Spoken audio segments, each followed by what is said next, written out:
beaucoup plus na précision de nazo pesa makambo o na yeli awa bande to liker s'il vous plaît, to partager kuna bande souper bah c'est joindre na biso. Alors un certain Claude Bayoubazire na autre cause d'information na ba source digne de foi.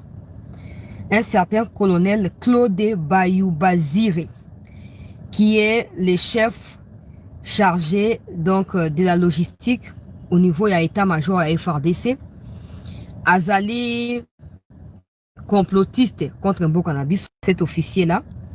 Il semblerait que azali chef à logistique connu déjà au niveau de l'état-major, mais le truc c'est qu'il contrôle, non, logistique dans son ensemble. Donc les FRDC veulent acheter tel matériel, il est au courant. Il a la possibilité d'annoncer au préalable ces matériels-là à ceux qui nous agressent. Ce qui fait en sorte que il utilise sa femme, que je vais taire les noms, sa femme et le canal et bandit. So bandi makama longa connecté bandi buzoba. Laissez-moi vérifier. Si vous êtes là et qu'il y a la bonne connexion, faites-le moi savoir s'il vous plaît. Faites-le moi savoir. Les temps que je vérifie ici moi-même. Sur connexion totale en Ouiza, Iso Katakata. Voilà, ça va. Alors, je disais que cet officier-là, la précision qu'on a déjà, Claude Bayoubazire. Autant à combo sur comprendre. Bref, ce colonel-là, à chef à logistique, Yende semblerait, après sa information, et pas na Banguna et la République en temps réel. Na ba téléphone, na yete ma téléphone et à moi sinaye. Et après, ba recherche, d'une maison militaire, très rude, na kati ya banquette, c'est leur information d'engagement. Maison militaire de Tchema beaucoup. Pendant que je parle là, il se trouve au niveau, il y a ba locaux, il y a ba service général et à ba service généraux, il y a maison militaire. Ça c'est la première information. Il passe par sa femme pour nous communiquer ba matériel na ba combo na ba détail, il y a autre chose ba FRDC pas Banguna République. Mais également, il a été retracé dans ses téléphones les informations selon lesquelles il serait en train de planifier l'élimination du président de la République, chef de l'État, avec un projet qu'ils ont intitulé Plan B. Plan B, c'est leur projet pour éliminer. Donc, on dit beaucoup d'informations dans une source digne de foi. Des deux, il était en contact avec le chef d'état-major et armée rwandaise, na kombo ya général Moubarak. Yende bazali na connivence na ye. C'est cet officier qui s'est dit congolais au sein de l'état-major là.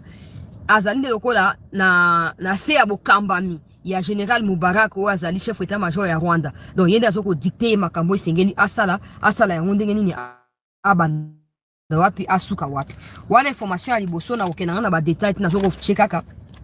Mikonzi ba na kozwa ba disposition ndenge esengeli. Donc plan wana ya coup d'état na essayer échoué déjà pour basi bakangi Claude ya traître et puis au musu batika baza sur kokanga bango déjà baza on voit il y a arrestation. Alors il y a une autre information au nazo lo bana mokonzi mboka ke nazo ya na ye na bokonde nyoso papa mokonzi ekolo pour na kobela pana yo. Je sais qu'il y aura des gens qui vont dire bah ouais chancelier on fait au finish c'est quoi, pourquoi tu peux pas seulement aller là-bas et demander l'audience je sais pas quoi. Les choses ne se passent pas comme ça. Je sais pas s'il y a des gens qui commencent à croire déjà que pour président a té makana cortège a pesi biso mbote asuni na biso seki na biso na moni batie eloko wana ya baké ko ba travaux à construction à boulevard Docteur Etienne Tshisekedi wa Mulumba Sphinx ya limité. Des gens croient que voilà le quoi basali comédie bazo me kwa mongongo ya fachi to komika ko sekesi kamoko. Attention. Alors, Excellence Monsieur le Président de la République, avec tout mon respect et tous mes hommages. Pendant que je suis en train de parler, il y a une décision. Une décision et à chef d'état-major, Oyo Aouchiko nommé Batu Sika. Je n'ai rien à voir avec ceux qui ont été nommés. Mais ils ont un passé lourd. Ils ont un passé des gens qui ont été rejetés par des populations congolaises. Aujourd'hui, ils sont nommés na mutu ya ba opération, na mutu ya ba régiment, na mutu ya ba région militaire dans les Katanga, sachant que d'ailleurs il faut que je précise parce que j'ai entendu ces derniers temps beaucoup trop de rumeurs allant dans le sens de dire que non, Maniema est attaqué, Kindu, ba Rwandais ba Koti, moi je venais de Kindu il y a même pas 3 jours. Je suis venu de Kindu là. Bon, bato nanga actualité a on attend normal yebi ki na uti Kindu. Nazaki na loja na Sankuru, na koma ki na Kindu na kati ya Maniema, na zongi il y a même pas 3 jours. So, quand je regarde, je me pose la question, Kindu ngo e kweka obsto kendaki donc M23 comme ko tika obsto kita na Kindu, to na Maniema après to longwe ba après to zone pe Kinshasa na kimia nyoso. On est ça aventure. Malheureusement, la plupart des Congolais adorent ce genre de spectacles. Babando relais yango chancelier t'as vérifié au moins na tira ko répondre binoté na tira ko répondre binoté na uti na Kindu bon baki peka bon mikoleka ki na Katanga et tout ça to kenda ki Katanga to lali na Katanga jour la nde to zongi batongo bino otanga ba comme moke bakota ba mon masqué ba mon abisoté wala za propagande oyo ba Congolais be balinga ko sala ya buzoba na okota na makambo wana te. Si quoi les Cambozalini, nazo ba pour na intention à chef de l'État, message na ko alerter. Ezali sur instruction, il y a plus haute hiérarchie. C'est le document qui est sous mes yeux ici. Au état na télégramme, il y a bateau ba nommé kuna.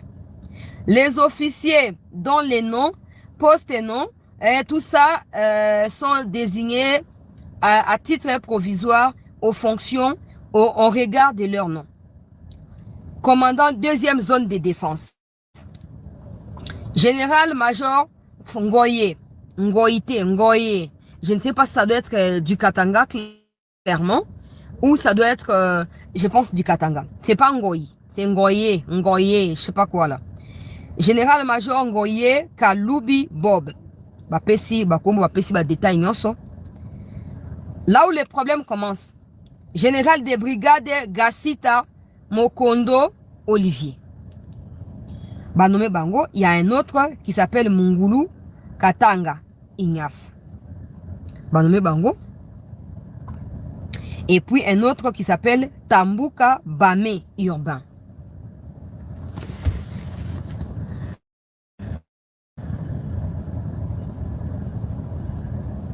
Na okenda ba détail te. Mais na osenga kana mokonzi ya mboka. Papa to bondeli yo makambo ya kobela pona tina ya bato. To bandaki yango wuto avant makambo ya Goma na ya Bukavu ekoma. To bandaki yango avant attaque likolo ya ba ville na biso.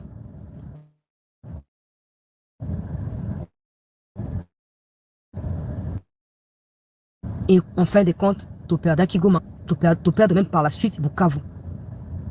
Pour quand on criait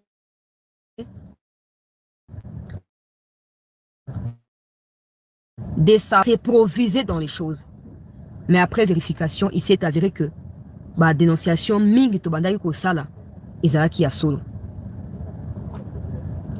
Ngoye qui est nommé ici, il semblerait qu'il est connu pour être motoya ko détester Bakasaya.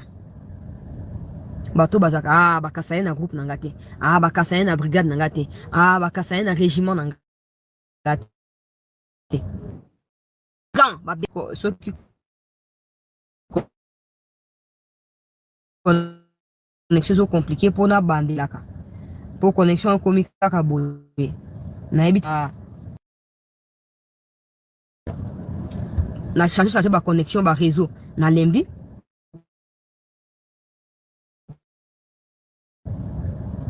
donc comme na lobito te beaucoup mais na commentaire so boyo kito boyo kité na yeba pona bandela so boyo kité ando beaucoup na commentaire na molo mbango pona Alexa tante Gassita babengana ki na ka Uvira mokonzi ya mboka et pas na population civile, même pas des militaires, population civile. Lelo oyo chef état-major auti ko nommer bango bazonga susu na kati ya Katanga, sachant que la menace sur Kalemi continue. Pas seulement la menace militaire, ces rumeurs là qui circulent là, ces fausses rumeurs là, ce sont des rumeurs qui ont tendance à déstabiliser et démoraliser au préalable les populations pour préparer le terrain à l'arrivée des ennemis. Or, na ba situation ya boye, ba officier esengeli ba tinda mana ba coin stratégique et il faut ba officier bazali loyaux pour la République. Si les civils, je dis bien, c'est même pas les militaires, si les civils se sont permis de chasser Gassita, na kati ya Uvira, Imaginez la réputation que Gassita peut avoir au sein de l'armée. Imaginez juste l'image que Gassita peut avoir au sein de l'armée. Bakamati Gassita, na bande la kotanga. Chef état-major à lobby. Hein? Batindi Bango. Ils sont désignés à titre provisoire aux fonctions regard. Donc, deuxième zone à défense. Ezali, Katanga, Kalemi. Et puis encore quoi, Olomami et tout ça. Hein? Donc, au Katanga, Olomami, Tanganyika, je pense Manima aussi. Batindi Gassita kuna. Gassita o ba bengani na kati ya Uvira avant makambo ya ba attaque ya Goma et banda. Ou même après, je pense, après chute ya Goma. Tobe la kiao. Tokoma ki ba complotiste. Ah, te tika, bozolo ba kaka, baza ba loyo. Oyo mosusu ya liboso ngoye wa nazaki na kati ya Congo central. Ngana yebi kombo na Congo central. Balongwe na Congo central, là-bas il est connu. C'est là que j'ai trouvé aussi une partie information. Au Congo central, l'officier Ngoye là, il est connu pour être quelqu'un qui déteste farouchement les Kasaïens. Mais le cas Kasaïen, bakona bango bapatara kumba, ata moto ayini bango, ata moto abomi bango, moto ko défendre bango azalakate. Bakamati bango batindi bango na Katanga. Apparemment, le fait que tu as contrôlé Kalemi, Tanganyika, tu as contrôlé Uvira et les autres, apparemment, ils ont enchanté une catégorie à Batouté. Ils ont enchanté Bangoté. Bah, une décision qu'on humilier une nouvelle fois en Bokanabiso. Toutes ces tractations qui se passent au niveau de la diplomatie. Pour Bokanabiso, ils ont la biso. Et c'est pas ici Batou Belete. Niveau Kagama comique, non? Chaque jour, Yolande Makola Zoya qu'on répond dans ma commentaire, il y a biso, bah, individu simple. Gaza membre du gouvernement. A meki na mouya timu ya gagné ya comme kokita komi rabaisser na niveau na biso alors qu'à sans cesse la porte-parole ya gouvernement ya Rwanda et ko sepela ba sinzili et ko sepelisa ba sinzili ya Kagame na kati ya armée te peu importe na niveau nini bazwami mokonzi ya mboka batu oyo tambuka ou tumbuka oyo urbain ngana sina loba likambo ya famille tambuka na sina loba yango déjà ba musu ba na Canada baza originaire ya Ijwi ndenge balobaka baza batu ya ba mwami nde balobaka ba mwami mais baza ba kabiliste ya verre na GB wana baza ba kabiliste minene lelo oyo général état-major chef état-major plutôt ya FARDC atie bango kati ya liste ezali provisoire or to ebiso nyonso ke na contexte tozali na yango ce qui est provisoire finit par devenir définitif parce que contexte ezali tellement temporaire. Mais bateau ba traître, ils n'ont que besoin de 10 minutes et à distraction et à peuple congolais pour bango ba agir. Peut-être 10 minutes ils n'ont que 5 minutes. On a que nous besoin distrait wana constitution et bonaboye. Pour bango ba agir contre mboka na biso. Yango ba pesingai na ba source digne de forme konzi mboka. Binami be là déjà. Pour ceux qui baswe lobe comme ote, boyoka ki bonaboye te. Dans le but qui Gassita ba bengani pas dans la population civile.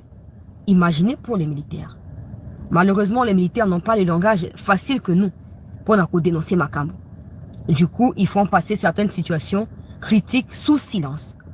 Parce que ba règlement ba pesindenge wana, ba obligation bazali soumis na yango et pesindenge wana. Bon, biso zali ba lobeli mboka. Na ba risque toujours ko zona bina ya ko panza likambo yo et comme na mokonzi ya mboka mokolo Makambo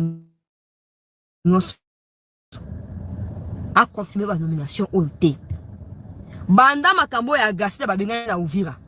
Asia sani pour a convaincre biso ke ba reproche ba saila ki ekuna ya koza connivence na banguna ezali ba reproche le kuta. Ba toana o ba nomaka na Uvira ba suka ki mutema. Ba tiake no mopanzi oke zana no wana tozela bakase to bossa ki kombo ya Gassita. Toko bossa na Olivier Gassita te. Toko bossa na Olivier Gassita te. Ou on veut la paix, ou on ne veut pas la paix. Ou on ne veut pas la paix. Et dans les cas où on veut la paix, ben, il y a des chemins qui mènent vers la paix. Et ce n'est pas les chemins où tout ce qu'on a emboîté, n'a tout ce qu'on a émission. Et c'est les chemins où on a été. Et bah libérer 15 prisonniers, et zoler kandenganini, et bonaboy, tout ça. Et à Kobaki, ça n'a bateau, bah ça, il y en a une dent contre un bouc en abisso, bah tu as une nomination. T. yango na yeko bela na okena musika te na suki wana po information est circuler facilement. Et circuler facilement. Et puis il y a une autre information. Mokonzi mboka nazo ko bela kaka comme d'habitude. Pour mosana ngande zaka ya ko alerter. Soki toyoki sango ya mbutu mbutu.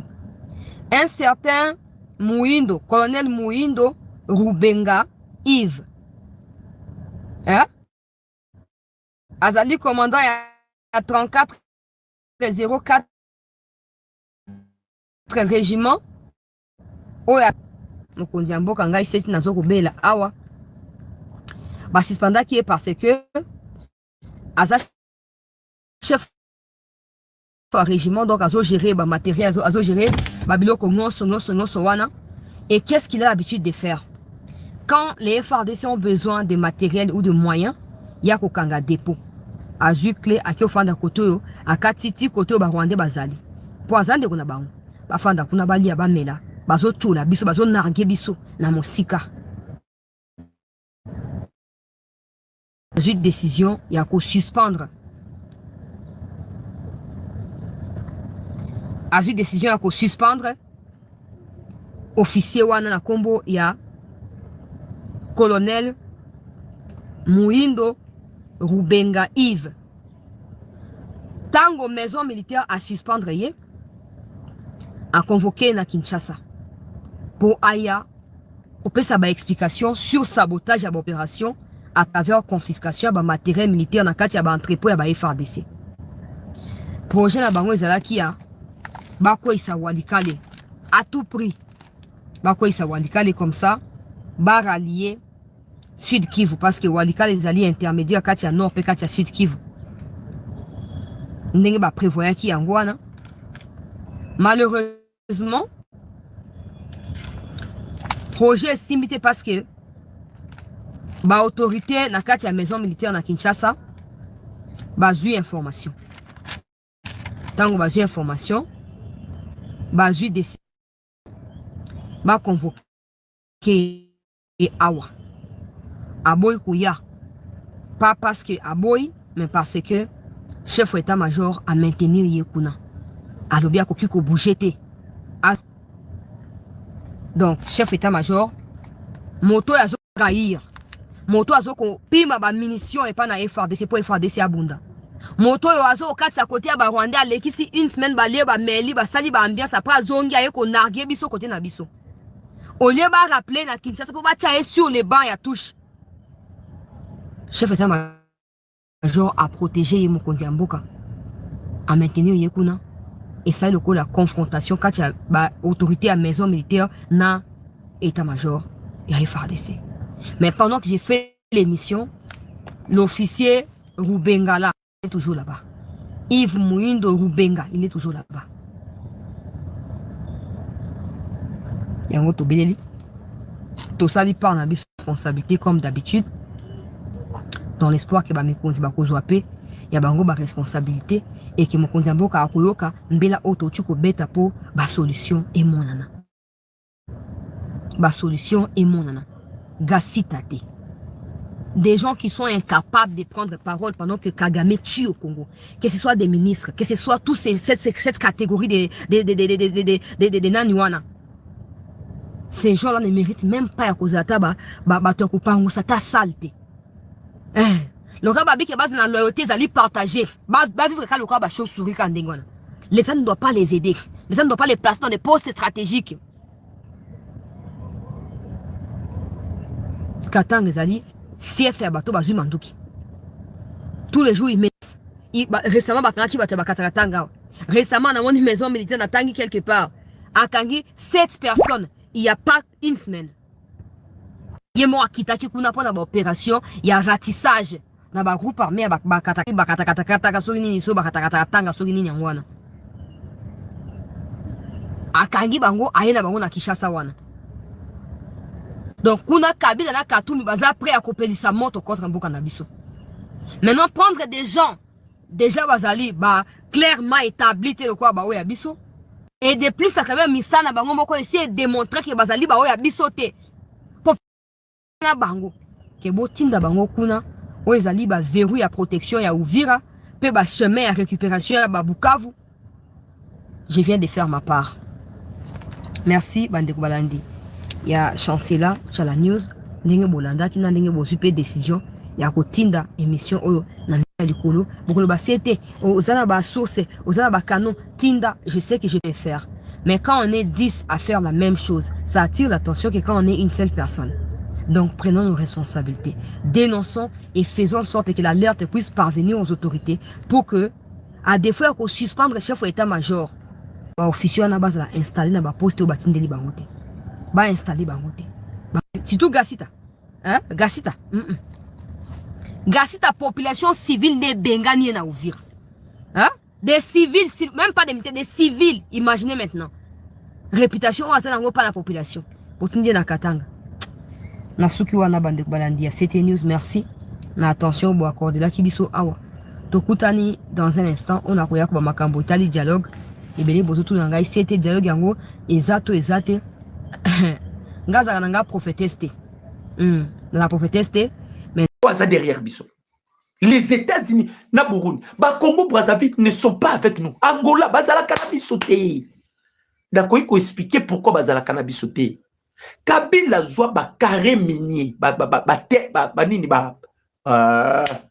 nini titre exploitation minière, appelle ça qui n'a pas pays ba voisin pour ba protéger yé aza étranger, ba protéger yé pouvoir na yé la sécuriser. Président Tshisekedi aye abotoli mabele wana. Toi tu penses que ça soit Olinga Tshisekedi? Toi tu penses que Museveni peut aimer Tshisekedi? Museveni savent bien qu'avec Tshisekedi, il va récupérer Bunagana. Il va récupérer contrôle ya lac Albert. Est-ce que yebi ko zalaka na lac moko babengaka lac Albert? Là où il y a le pétrole, là où il y a la gaz pesaka kuna. Lac Albert, bisoto wela na Uganda, lac Albert ça nous appartient. Président Tshisekedi Aïbisa Museveni, ah, est-ce que Moïse Zate to kabola kata Museveni na boyaka? Tant le président Tshisekedi a commis la force à Museveni a bengi ou non, na s'adhérer na initiative na yo to kabola nini contrôle à lac Albert. Va foncer ba ya a ba Aïbisa biso que votre pays est a potentiellement riche. Et c'est qu'il faut partager ba bien abino na ba pays frontalier. Tous ces pays-là se complotent contre la RDC. Se complotent contre la RDC. Et ça dit pendant Ngoubate. Donc, ils ont bitumba moro boye. Ngesala nga pasi parce qu'il y a des Congolais ba minimisera bitumba oyo. Ils ont maman na bitumba. Au président Tshisekedi azanango. Ça pourrait se coûter sa vie. Hein? Ndeko. Yo yeka amba moro baby seli batu kope place bat baliaka. Et toi tu penses que batona ba otika wana kimia. C'est ce que les gens ignorent. Président Tshisekedi a baby si copie yaba globaliste. Paul Kagame a décidé précieux l'équipe. Paul Kagame a décidé ah bien non, moi je dois me retirer. Oh non, oui, ça nous a vrai. Peut-être Kagame n'a kimi peut m'engambo belé. Précieux américain l'équipe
Kagame a dit, vie n'a commis à danger.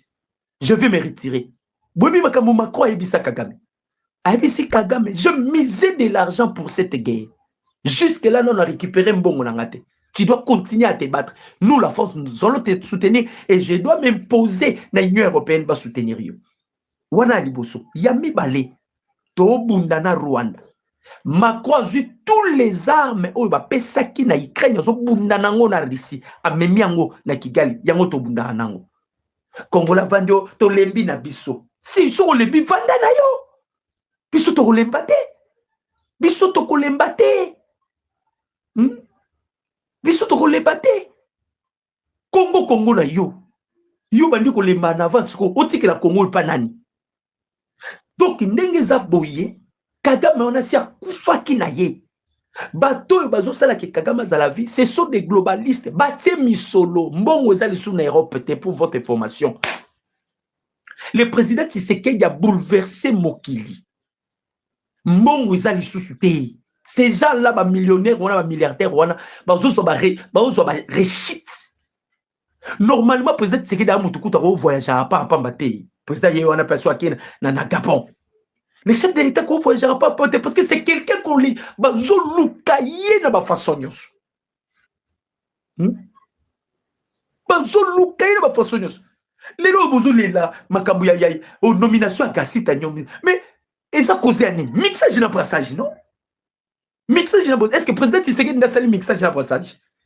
Président c'est avec okuta mixage na brassage. La personne a fait ça c'est Kabila. Atikela kibiso bomba retardement Kabila, Joseph Kabila oui. En 2013, Kabila a promulgué une ordonnance présidentielle avec 500 généraux. Nyonso Barwande. Nalobi na bino nyonso Barwande.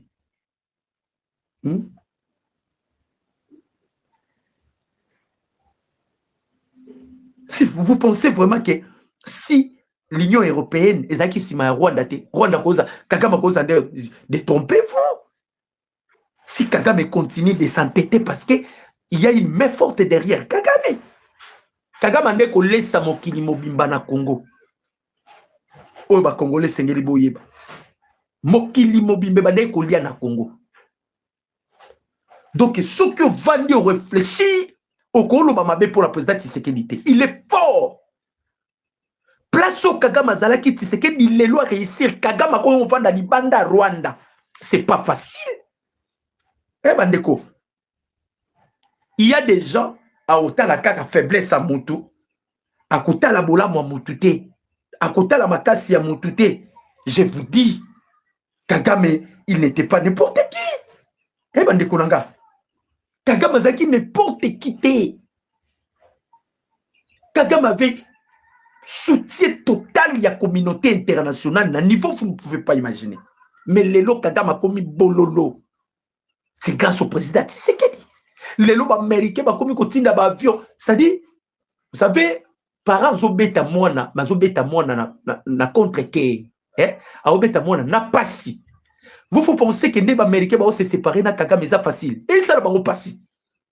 Mouto servir les Américains le la Kagame zate. Vous bien noter. Donc Kagame zolé la cause profonde parce que ba rouler. Azwa ki nyonso apesa ki aux États-Unis. Lié Morozoloba, Ngako tu n'auras bénéficié qu'à 1%. Il avait tout donné aux Américains. Et aujourd'hui, quelqu'un s'est levé na Congo. Congo, même Sassou, c'est fini, Congo est parti. Idriss Déby a zolé là. Alors, soki Tshisekedi yaki na Congo ti. Tonga toyi ba makambu tito alobi. Tito alobi nini? Banyamulenge, vous êtes des Rwandais. Boboum d'abord récupérer Congo. Nous allons gouverner le Congo. Et puis papa, moi, Zolo Balèze. À Koufata place à Zali. Nous allons récupérer, gouverner le Congo. Congo ya Koko Nabino ba Rwandais. Congo Nabino, Congo appartient aux Congolais. Batumo bimba banga benga ba Rwandais. Quand tu attribues cette nationalité à une personne, ça devient une insulte. Bakangio batindio na ane. Pour bengi mutu Rwandais. Obenga monsieur yoyo Rwandais akangisi yo. Obenga Ce que bobanga nationalité na bino polani. Bozalaka conscient que boza batu mabe. Boza batu mabe. Donc on doit plus se totika totika ono totika oh to lembimbo ne faut pas comme on a joué biso, il faut qu'on rectifie le koana de konanga congolais. Soko zaka na langage wana to lembi longola yango na monoko na toko bundati na dernière énergie. Soutien pas président Tshisekedi. Président Tshisekedi kende na bango tina suka. Nous te soutenons. To kende na bango tina suka. Fayulu otala na tapino boko. Otala bino boko. Na mboka na bino. Bouti ko mona ba prêtre te. Bandeko. Bouti ko mona ba prêtre ya Rwanda. Bazolo ba masisi eza ya biso. Nirangongo eza ya biso. Ruchu eza biso. C'est si bon na prêtre congolais mokwa. Ata mbongo alo babona. On doit se battre pour récupérer Congo. Balo barango. Quel danger? Alors Paul Kagame savent bien déjà que les délais ya makambo akene ko senga kune koki. Non ben na bino ça risquerait Kagame alanda tika libanda. Ça risquerait. Ça risquerait. Ça risquerait Kagame wana tika la libanda. Bitumbo tozo bunda. Monsieur Vincent na bisaki bino alobi sa dernière bataille. Eza bitumba ya suka. Le pays de Kimbangu et Kozala balkanisé. Kimbangu akufi na mbokoyo atika yango na balkanisation te. Lumumba akufi na mbokoyo atika yango na balkanisation te. Kimpamvita akufi mbokoyo batika yango na balkanisation te. Et en aucun jour mboko kwa Rwanda ko balkaniser la République démocratique du Congo. Lukuta, Luvunu.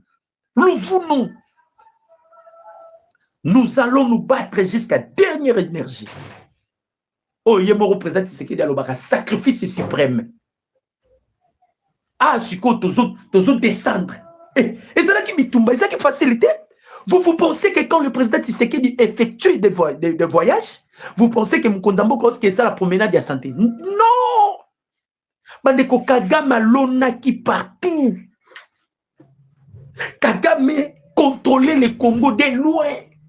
Aujourd'hui, Kagame a la difficulté parce que même Boussol et Bungi, allez sous la contrôle. Pour nini, président Tshisekedi Kenaye, malembe, tito bloqué. To salisi ba américain musalo ba américain ba kogai ko salate. Est-ce que vous voyez bien?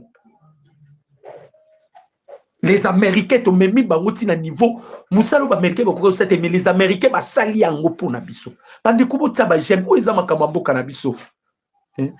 Eza makambo kana biso so za congolais na ko tindo te. Yo moko bandi ko multiplier ba j'aime. Moko mi ko senga ko batu bo aimer. Eza bitumba ya suka. Eza douleur ya affrontement. Eza douleur ya affrontement. Bitumba ya suka. Eza dernière phase. Il faut beaucoup prier pour la présidente Tshisekedi. Congolais nazo ebisayo. Moi bana Goma, bana Bukavu. Vous devez beaucoup prier pour la présidente Tshisekedi. Obi pourquoi na senga rabobo de la pone nazonga kana bino na verset biblique. Bible lobi boy. So mutaza fidèle na ba petite chose te. Même dans des grandes choses, elle ne sera pas fidèle. Parce que bota la présidente Tshisekedi. Tozana bitumba. To bouleverser l'économie. Tozana bitumba. Banzela eza parmi biloko eza ko intégrer na vie sociale. Tozana bitumba. Ba université. Parce que Kabila bomaki Congo. Atikela kibiso entreprise moko na limité ya Zododo. O Rwanda abomi yango. Mais biso batikela biso pona nini? Balobaki ba Congolais balingi basi. Balingi na masanga. Donc laissez les Congolais dans la distraction. Mais nous sommes une génération toi na kati ya distraction te Congolais. Yo Congolo zola nanga lobaki oza génération fati, oza na distraction te. Biso tozo bunda pour que le Congo soit libéré. Et tozo ebisabino ke tozo kende kolonga. Panique na Kigali, boyoka. Kagame oh yo otika libanda ozonga su Congo ozonga su Rwanda te. Panique na Kigali. Panique eza nini? Aoto bisabinot bango moko nde babimisi bosolo. Panique na Kigali, panique yango eza ya nini? Yangoyo boyo kamakambo. Panique à Goma, panique dans le cœur du pouvoir du génocidaire Paul Kagame. Panique à Kigali, panique na Bukavu, partout panique. Pourquoi bazobanga? Message d'alerte d'Eric Prince. Eric Prince, alobi non, to banda musala. Balobi boye. Selon les informations,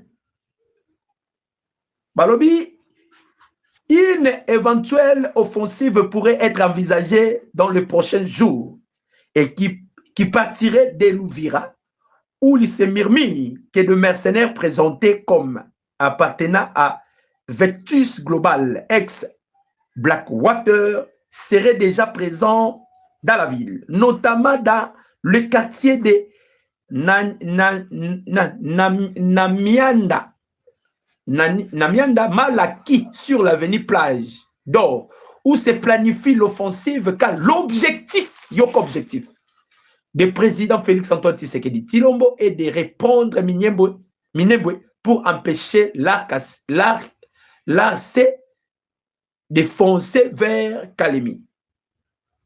C'est-à-dire, parmi biloko oyo président Tshisekedi asengaki Eric Prince. Alors baki bon, Eric Prince yo foko tama solo mais tobeta yango pe avec intelligence na sagesse. C'est-à-dire, on doit récupérer Minembwe. Naïm Sarabino, Minembwe, c'est là où se trouve la force de Paul Kagame. Si on récupère Minembwe, tu récupères Minembwe, tu récupères Goma, Bukavu, bon, tu rendre bango déjà paralysé parce que bazan et l'or moro batikali nango et le kwana alors tu rendre bango paralysé à partir de l'okwana. Donc nous devons se battre. Parce que bango ba yoki information ba bien. C'est que d'azo préparer pour récupérer Minembwe. C'est que d'azo préparer au bêta offensive en grande envergure. De l'autre côté, la frontière Kabero du Burundi et de la Tanzanie est fermée. Makangi frontière. Pour les véhicules de transport de passagers qui passent par le Rwanda. Par Makangi frontière. Par Makangi frontière. Donc ici, Makambo bandi siko. Parce que Mokonzamboka a bengaki na ba responsable l'armée burundaise, c'est-à-dire les officiers supérieurs. O ba représenta qui Evariste Ndashimi a bengisaki bango, a bengisaki pe ba responsable na biso mosusu. A bengisaki pe le responsable numéro 1 ya ba Blackwater. Tango ba ye kosil na bango ko kendeka ba kei Museveni a pesi ordre. Et non nani Ndayishimi a pesi ordre dit bokanga siko ba frontière, plus question à kokota, plus question à kobima, plus question à boye, plus question à boye. Donc ndenge zawana bandeko ba congolais makambo ekomi siko mabe. Makambo ekomi mabe puis ekomi kokenda na vitesse moko likolo na lobi na bino ke ba américain bana besoin bakota siko na masolo po ba banda siko ko exploiter ba terre rare. Et intérêt na bango tellement ezawana, ils ne veulent pas procéder na ba frappe ya makasi parce que bitumba o eza entre la République démocratique du Congo et le Rwanda eza bitumba ya Union européenne avec les États-Unis d'Amérique yemoko. Pour votre information. Donc eza bitumba Union européenne eza na combien de pays school fotanga avec les États-Unis. Par là vous allez directement comprendre que ceux qui ba américain ba intervenir qui na makambo te peut-être to comme ici ko to comité. Ba Kabila ba qui si non ebisabino. Kabila, il était sûr qu'ils ont le pouvoir. Oh non ebisabino, Kabila qui si qu'ils ont le pouvoir. Pour la nini. Assurance à Kabila liboso azala kinango pour azai ko contrôler armée. Kabila a contrôlé l'armée. Kabila a contrôlé l'officier. Sira Liboso, assurance Sami Balé. Kabila savait bien que Paul Kagame avait un contrôle de la communauté internationale. Donc, on ne peut pas sanctionner Kagame. On ne peut pas s'élever un de ces 4 matins sanctionner Kagame. Assurance Sami Balé en moi. Assurance Yami Satou. Kabila savait bien que tout autour ya Mukonzi ya Mboka, ils ont abattu Moussou Baza pour la Mukonzi, Moussou Baza pour la Mukonzi. C'est-à-dire, ceux qui vont activer l'offensive à grande envergure, Bakoya et puis Bakoti Kinshasa, tout qu'on sort. Il y a un moment qui va y avoir Zuigoma, et ça le maquille à la hâte, surtout que Bakina soutient, il y a l'Union européenne. Mais quand les Américains vont habiter au côté à Makamboyo, et là que Pépisi Sikoyo, calculer à Kabila. Donc Kabila, s'il est là, Anzimahate que Bokonte Sili. Bachadar, personne ne peut nous intimider. Vous pensez que Bachadar, personne ne peut nous intimider. À la fréquente. Il savait. Olive Azolo Bango, ben des fois, mon mari travaille dans le silence, mon mari travaille. Il savait que Kabila va revenir au pouvoir. Na minitso yo calcule comme équation sine qua non pour la Kabila. Équation sine qua non qui dépasse l'attendement de Kabila. Donc le président Tshisekedi a bouleversé calcul ya Kabila. Kabila zone dimate que o eza Tshisekedi boka ki perolo à l'élite. Si abiso ki Tshisekedi azando ki te ce qui findo kezala kate perolo a plaire. Natie la bino prophétie moko. Bolina tie la bino prophétie moko. Na tie la bino prophétie moko boyoka. Dans sa vidéo boyoka bino moko prophétie. Vous allez comprendre que bande ko loba bande ko yebate. Na tie la bino prophétie moko. Avant to zonga na makambu ya ba sniper. Boyoka prophétie oyo. Ba j'aime ezana c'est bon multiplier ba j'aime. Na tie la bino boko ka moi. Na tie la bino lo mo bolanda. Wapango. C'est ça.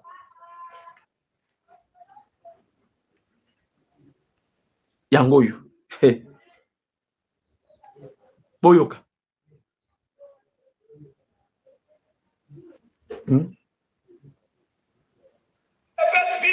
Boyoka.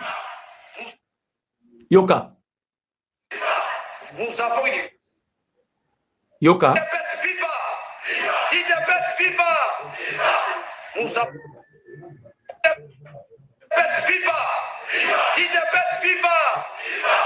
Nous avons une mission prophétique qui s'est attirée la mission pour Mouneni. Nous avons une mission prophétique. Boyoka. Nous allons diriger le Congo pendant 40 ans, vous verrez. Si nous nous organisons, nous serons majoritaires au Parlement. C'est un acquis. Et si nous sommes majoritaires au Parlement, ça veut dire que nous avons le destin du Congo entre nos mains. J'enchaîne. Vidéo Oyo, il y a Daniel Saf. Safou aloba yango déjà. Si IDPS est commis à pouvoir, à vendre pendant 40 ans. Yeyo, ngate, na lukiango na archive, yeyo azolobao. Nous avons une. Boyokai. IDPS viva! IDPS viva! Nous avons. IDPS viva! IDPS viva! Nous avons une mission prophétique qui s'est attirée la mission comme Mouneni. Boyoka. Nous avons une mission prophétique, nous l'IDPS. Nous allons diriger le Congo pendant 40 ans, vous verrez. Si nous nous organisons, nous serons majoritaires au Parlement. C'est un acquis. Et si nous sommes majoritaires au Parlement, ça veut dire que nous avons le destin du Congo entre nos mains. J'enchaîne. Si vous avez besoin de vidéo, pour alors, Biboye, nous avons une mission prophétique. Vous ne voyez pas que Azozonga par rapport à la mission président Tshisekedi Azanango. Moi, je me pose toujours la question congolais. Peut-être que les Congolais boye bakate. Bandeko ba Congolais. Bandeko nanga ba Congolais. Quand on parle de Tutsi Power, Tutsi Power bazalaki lisuya ba américain. Tutsi Power bazkendaki ko se retrouver même na kati ya administration ya Donald Trump. Donc Rwanda zwa qui contrôle l'Amérique na niveau où Paul Kagame a koiko boma 500, 600 000 Congolais et ko salaye lo côté. Les lobby loko nyoso Kagame saela ba Congolais ils ont mis sur la table. Bako kanga Kagame. Bako kangaye. Bako kangaye. Boyoka. Sud Kivu, parlons de l'Est de la République démocratique du Congo. Sud Kivu, Kanyola, Walungu, 2 jours de combat intenses entre Wazalendo et les AFC M23. Des villages comme Kanyola, Centre, Shindubi, Mirama, Nabishaka et Chirwa sont vides d'une bonne part de leur population. Les corps des rebelles gisent au sol vers Chiola, la FC Bar M23 en débandade, car le Wazalendo l'air avait encerclé. Ba Wazalendo ba encerclé Bango. Ba Wazalendo ba encerclé ki Bango. Ba bomi Bango, boyoka ba Rwandais nenge ba leli. Ba lobi le force coalisée du régime de Kinshasa, notamment le FRDC, FDLR, maintenant FDLR Nakati, Balobi milice Wazalendo mercenaires étrangères ainsi que les forces de défense nationale du Burundi, maintenant Burundi Nakati, ont intensifié leur attaque à l'artillerie lourde contre plusieurs zones d'ESMA peuplées. Bango Zalaka d'ESMA peuplées. Balobi Boye, chronologie des incidents, 9 heures de tirs d'artillerie sur Kanyola et ses environs dans la province de Sud Kivu. 11 heures, attaque contre le village de Kawere dans le territoire de Massassi. Babi, des bombardements ont causé de pertes en vie. Bango ezalaka bon. So yoki babandi kolela. O mtoko mango boynani fani. Alobi des bombardements à tel point bango so boyoki ba leli boye. C'est que ba lié pena bango. De l'autre côté, des snipers d'origine somalienne et plusieurs autres snipers militaires rwandais ont été tués na Kanyola. Place Bakoufi na Kanyola.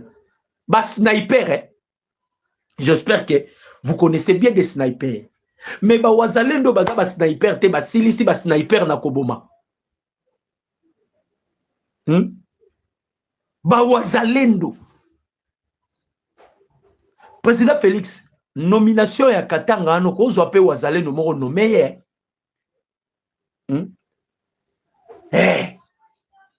Okozo pe Wazalendo moko nommé penza. Toujours les Wazalendo. Ils ont encerclé nan ennemi. Tango ba encerclé ennemi azuma kale kale. Donc ba encerclé ennemi azuma kale kale. Babandi ko kolia ennemi. Babandi ko boma. Laurence Kanyou qui a tweeté. Fanny a tweeté. Toza Kunate. Président Tshisekedi coup pour ça sanguinaire te. Président Tshisekedi ba pesa déjà passe à nord na américain. Vous voyez bien côté. Ambassadeur des États-Unis près à la Nations Unies à Guinée. Les revenus où le peuple congolais, où l'armée congolaise doit se défendre. Ils ont passé à nord, mais le président Tshisekedi a qui n'a pas bon côté. Objectif Tozanango, Goma Bukavu Minembwe doit être libéré. Doit être libéré ndeko. Ce qui tozwa ki président oyo aki mutema nini te. Loko président Tshisekedi te melolo to lela. Obike ba Rwanda ba teti yango na bisi ba Congolais bolongola discours na bino tolembi. So ko komelinga tolembi na biso ndeko nanga. O milingi te. Likanisi ya ba Rwanda ko gouverner Congo yo ka seza lelo. A daté depuis que Kagame est au pouvoir. Kagame a fait 32 ans au pouvoir. Mais il continue de rêver dominer le Congo. Mais yo Congolais, pas même 20 ans. Obandi Kolimba. Tolemba te. Nous allons nous battre. Nous tous derrière président. Président Tshisekedi alobaki yango. Tokena Kagame puis sikanyo so Kagame lingi. Mais Amata Kita, c'est moi qui va sortir 24. Il avait déjà promis à Kagame. Terrain nyonso komemanga. Oh négociation, je vais partir. Mais négociation to rokende biso to ana nini résolution 2773 biso to na résolution 2808 biso to ana résolution HR 8704 tala ba résolution o to ana ngona poche na biso donc bisika nyonso to rokende na Kagame biso ni to za ba